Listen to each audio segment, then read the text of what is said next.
Aceh Barat, Haji Ramli MS menyerahkan secara simbolis bantuan langsung tunai atau BLT yang bersumber dari dana desa di Gampung Cot, Kecamatan Salatiga, Kamis 21 Mei 2020. Dalam arahannya, Bupati Haji Ramli MS menyampaikan bahwa bantuan tersebut bukan untuk membeli baju atau kebutuhan untuk lebaran, melainkan khusus untuk memenuhi kebutuhan pokok sehari-hari atau agar dapur berasap.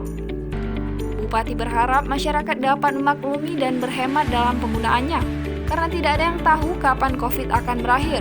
Namun Bupati berharap berakhirnya Ramadan berakhir pula wabah COVID tersebut.